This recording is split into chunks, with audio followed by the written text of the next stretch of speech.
Hello, welcome back. We're here today to do the Reversible Cosmic Choker of Destiny Part 2. We're going to be making the sun cane today. If you saw my last video, Part 1, that was the moon and star. Be sure you check that out if you want to make both sides of this choker. We're going to go ahead and jump right in. I think we've covered materials. We'll talk more today about technique, a little bit more about cane making, and I'm really looking forward to it. And I do want to mention all the wonderful messages I've received from you at busypandora@gmail.com and through my Facebook site and website. I've really enjoyed hearing from you, and I want you to always feel free to message me with any questions or comments you might have. So let's go ahead and jump in. Okay, so here we are with a blended triangle. Now I'm not trying to oversimplify this, but most of you have seen the 1,000,001 Skinner blend videos on YouTube. And this is a Skinner blend with some red and yellow, and to make kind of this hot fiery orange that I like. Sometimes I'll do a blend with less blending, more gradation, kind of make a stripy effect, and that's something you're going to want to decide when you make your blend, okay? But today we're going to use this fiery blend, and what we're going to do with this triangular cane is we're going to take a rod, and I think we talked about this rod in my first video. This is a part of a pasta machine. You can use all kinds of different things that you find. I'll leave that up to you. But this is what I'm going to use, and I'm going to embed this into this cane kind of deeply. There's different ways to do it. You can put the cane on the rod or the rod on the cane. But what you end up with ultimately is a groove here, okay? So we're going to do that, and we're just let it be warm with our hands. This doesn't have to be really super accurate. Because I kind of like the wavy nature, a little bit asymmetrical of these pieces of sun cane. It kind of gives them that kind of hot look, you know, like they're heat waves. So if they're wavy or uneven, they kind of look better. So don't sweat it, have fun with it, and make yourself some grooves, okay?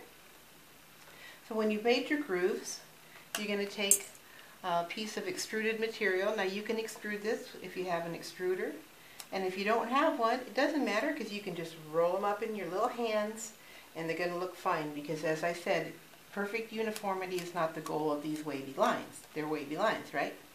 So we're going to stick our little strands into these grooves, and they're going to form these wavy kind of bits, okay? So we're sticking those in there like that. And we're going to do that on both sides of our cane, and then we're going to wrap it.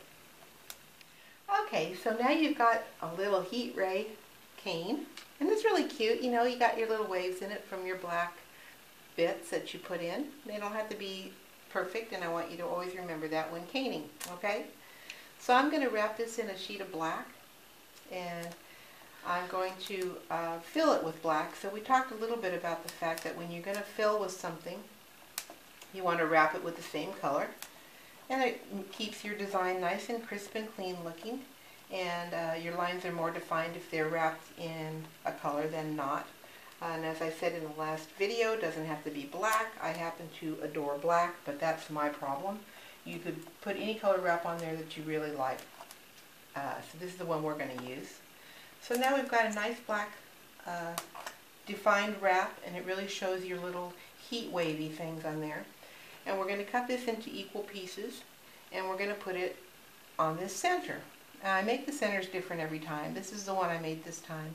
You can make them as pinwheels, or you could make them as some kind of a blend that goes from dark to light or light to dark.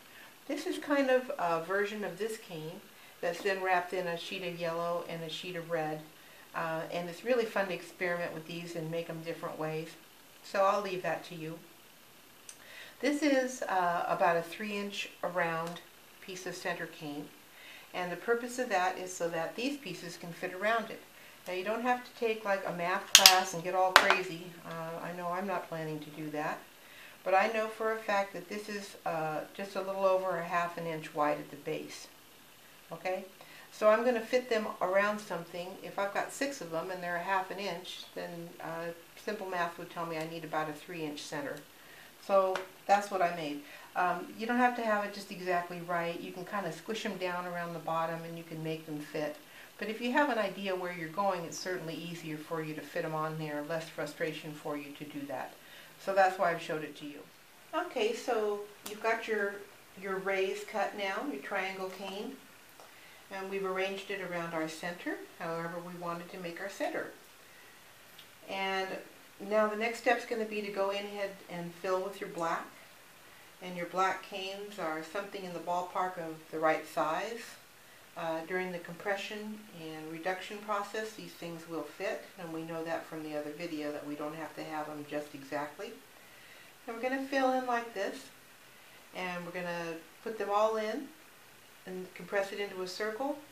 And if you saw the last video, you'll know that we can reduce that by using pieces of coffee can lid, which we're going to cut in circles to match this size, and we're going to do our reduction with them. You can review that in the other video. I'm trying not to repeat too much, and I know time is valuable. So we're going to go from this section where we're filling it in with black. We're reducing it down using our coffee can lid end caps. And what we've ended up with is something more the size of our pendant. You want to cut one circle, one slice actually, off of the cane when it's reduced to the size that you want it initially, and put it together with the cane we made in part 1. So you have a big slice of each cane. You've put them together, and I'll show you how to make an easy bail. It just takes a second. If you take a piece of wire from the hardware store, you don't have to buy fancy schmancy wire that's expensive. Just any kind of gauge wire, maybe 18 gauge or thicker, and you bend it around a paintbrush handle. You get a nice U shape. And after you've put a slice of each of your cool canes together, you can just make this into a bail by sticking it in between. Now, you're going to want to go ahead and cure it or bake it with this piece in there, and then remove it and put some super glue on it and put it back in the little space that you made, okay? And it'll hold for a very long time, and it works really well, and it's certainly simple to do with something that we all have laying around. You don't need to go out and buy special bails or special wire, really. You can make your own bail.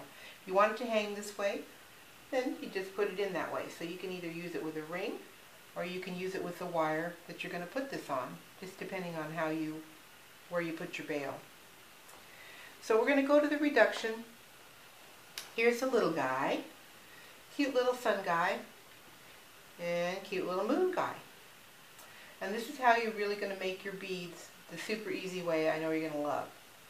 You're going to want to take some slices. I'm going to even that up a tad.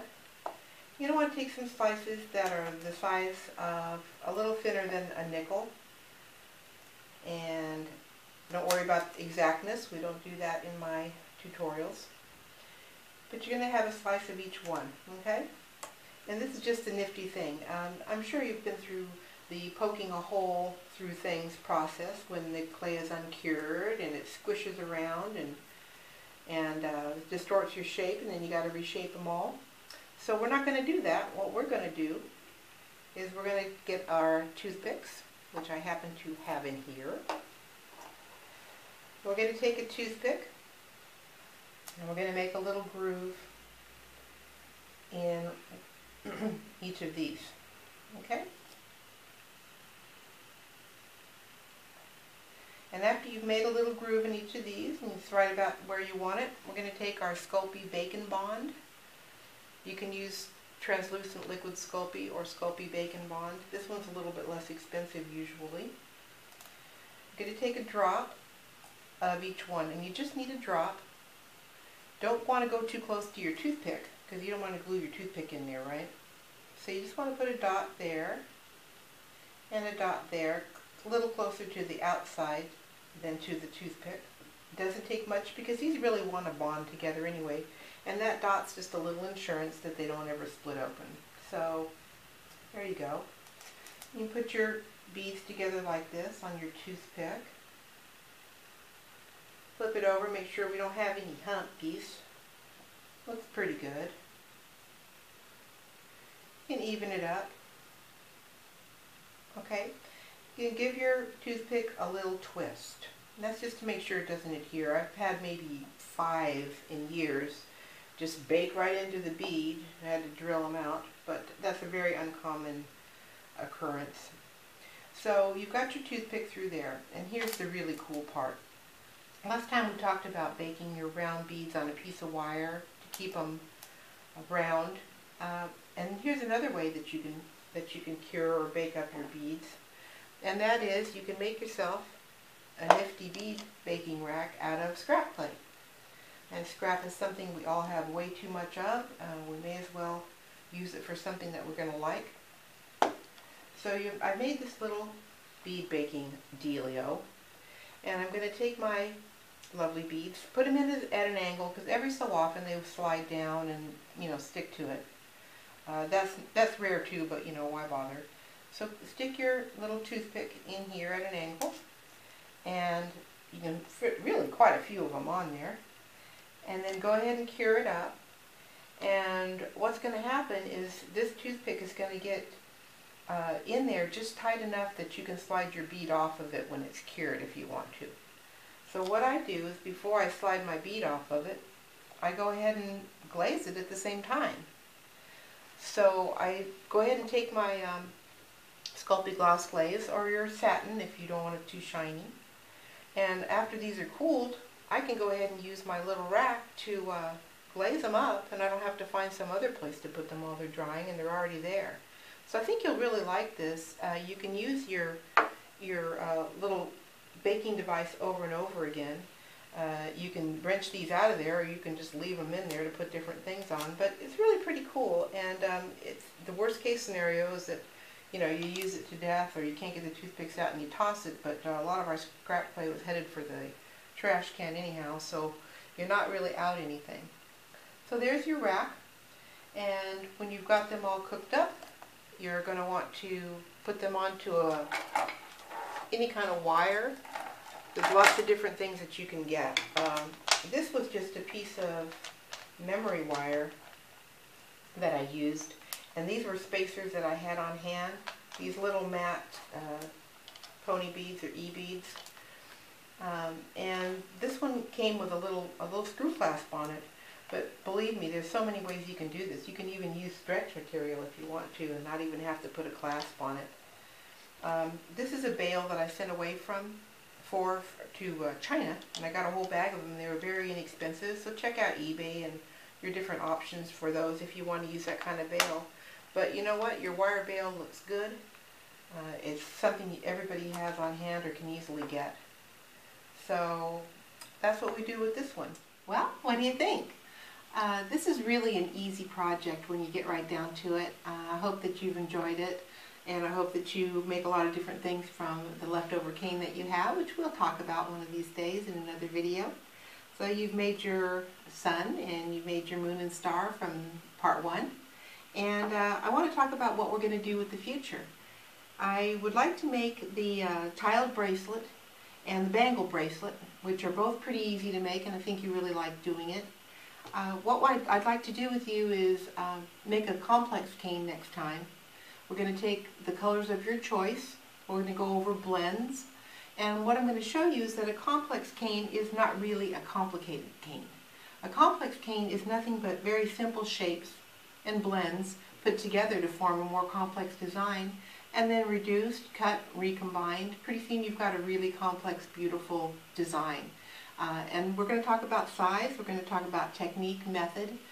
The colors are something I want you to be thinking about, and I also would like you to be keeping your eyes open for spacers of different kinds. You can use space bars, you can use these rondelles in flat shapes. You could use round spacers like I've used here, but kind of keep in mind when you purchase your clay colors what kind of spacers you'd like to use in your bracelet. You'll also be needing some fun wire. Fun wire is really neat. You'll see it at your craft store anytime.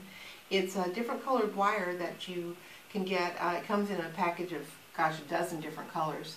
And this is really just one piece of wire that goes through end to end and forms our clasp at one end and our loop at the other end.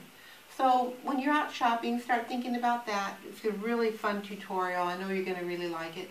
And at the same time, we're going to make a bangle bracelet on a soda pop can.